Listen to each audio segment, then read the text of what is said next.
Real Madrid, les amis, est peut-être devant une des saisons les plus ambitieuses de son histoire. Vous savez qu'il y a 6 titres en jeu cette saison pour le Real Madrid. Essaye pourquoi pas de remporter la totalité pour bien sûr permettre à ses joueurs d'engranger plus de trophées, permettre au club de briller encore plus et surtout pourquoi pas de réaliser le premier sextuplé de son histoire pour le Real Madrid, du moins dans l'ère moderne.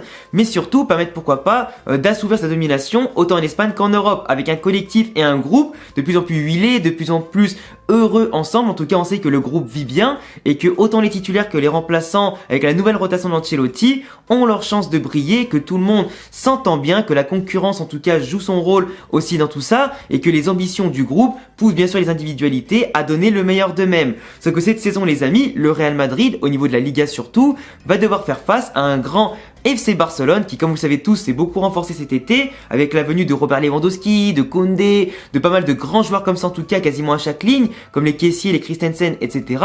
Sauf que le Barça, pour l'instant, tient forcément le rythme du Real. On a un Barça qui n'est que 2 points derrière nous, qui n'a pas encore perdu au niveau de la Liga, mais en Ligue des Champions, ils sont perdus contre le Bayern.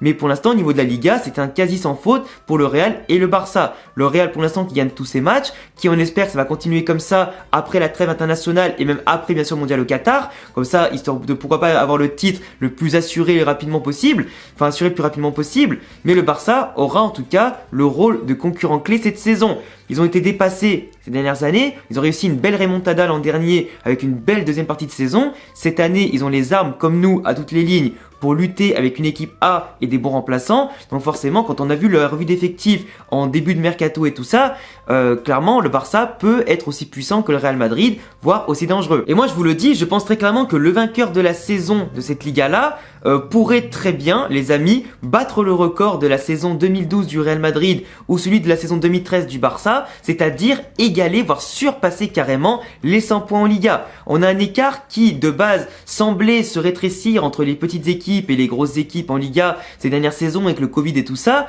Finalement, quand les grosses équipes commencent à se réorganiser, à conserver leur cadre, retrouver une dynamique, à incorporer des jeunes à haut potentiel, à incorporer aussi des joueurs expérimentés qui sont très très bons, globalement, ça donne des collectifs qui sont extrêmement puissants, outre la différence de budget.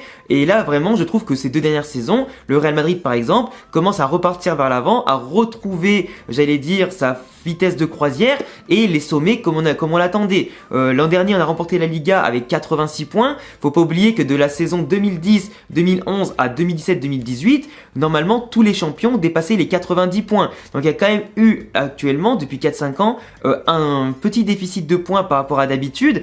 Et là, les sommets, je pense qu'ils sont prêts à être retrouvés.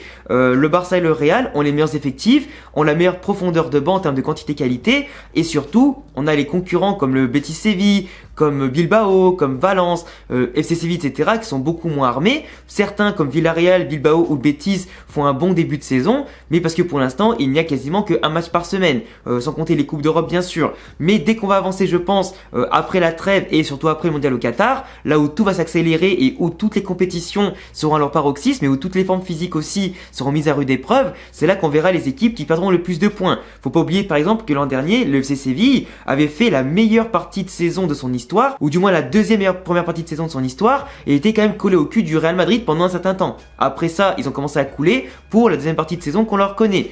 Et du moins les équipes comme ça, comme le Betis, Villarreal, Valence, Séville, Bilbao, dès qu'ils perdent 1 ou 2 cadres pour suspension, pour blessure, etc., bah ces équipes-là, elles ont plus trop la ressource pour lutter sur tous les tableaux et surtout avoir une régularité intéressante. Au Real Madrid aujourd'hui, on a clairement vu que sans Benzema, le Real pouvait dérouler avec des jeunes qui ont les dents longues. Et au Barça, même avec la perte notamment de Aubameyang qui est parti à Chelsea, ou même si imaginons Robert Lewandowski venait à se blesser, ils ont quand même Ansu Fati, ils ont quand même Depay, ils ont quand même aussi Rafinha, Ousmane Dembélé, etc. qui sont en top de leur forme pour certains. Mais globalement, tu vois qu'il y a quand même de quoi, et là j'ai parlé qu'au niveau offensif, parce que si donner des exemples à toutes les lignes, on serait mal parti. Mais globalement, pour moi, le Barça et le Real peuvent dépasser les 100 points. Et justement, je trouve que 100 points, quand tu sais que tu as 38 journées, donc 114 points possibles, qu'actuellement, sur 6-7 journées, on en est déjà à, 6 journées, on est déjà à 18 sur 18. Et sans être au maximum de notre vitesse de croisière au niveau technique et physique, et en termes de football collectif aussi, je trouve ça quand même impressionnant. Et pour moi, le Real Madrid peut peut-être déjà envisager, j'espère, en tout cas je croise les doigts en portant pas la poisse, qu'on puisse faire vraiment le plein déjà en première partie de saison. Le 18 sur 18, ou quasiment avant le mondial, il est largement possible. On a gagné déjà beaucoup de matchs à l'extérieur.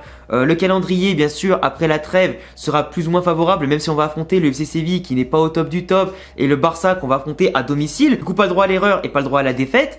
Et vraiment, je pense que si nous, on fait une erreur, le Barça pourra nous repasser devant et inversement. Et je pense que là, aujourd'hui, vraiment, l'écart entre les petites équipes, les moyennes équipes et les grosses équipes sont impressionnants. Le Barça, par exemple, qui n'arrête pas de marquer 2, 3 ou 4 buts par match et qui n'en prennent pour l'instant pas beaucoup en Liga. Malgré une défense qui se fait énormément peur, ils en prennent pas forcément beaucoup pour l'instant. Le Real encaisse un peu de buts, mais marque aussi énormément. Et pour moi, l'écart de niveau qu'il y a entre le Real qui peut se permettre d'être dominé et de gagner des matchs sur 2-3 occasions individuelles ou des génies collectifs qui sortent comme ça de nulle part quasiment, ou le Barça qui même quand pareil il souffre comme contre la Sociedad, ils ont commencé à se reprendre et à marquer coup sur coup. Barça qui avait marqué 3 buts en 10 minutes et qui m'avait littéralement dégoûté lorsqu'ils étaient surdominés en termes d'occasion nette contre la Sociedad.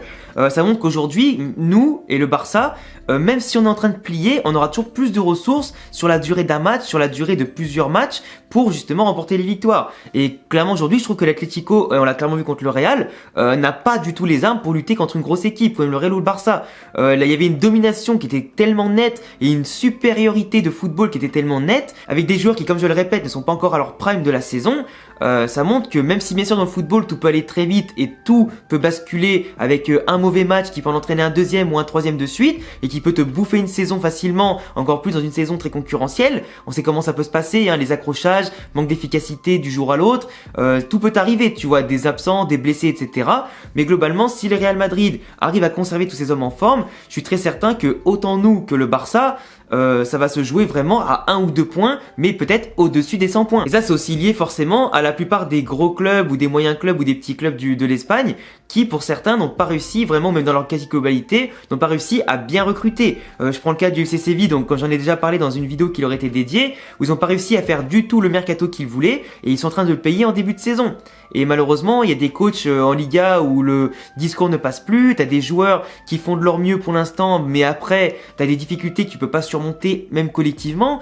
Et pour moi, je pense très clairement que cette année, la Liga, elle va pas être très très concurrentielle sur 4-5 équipes, mais plutôt sur 2 équipes, et que ça va aller loin, au moins sur 90 points, 95 points ou 100 points. Et vraiment, ce serait exceptionnel d'avoir une saison de Liga remportée par l'une des 2 équipes en dépassant tous les 2 les 100 points.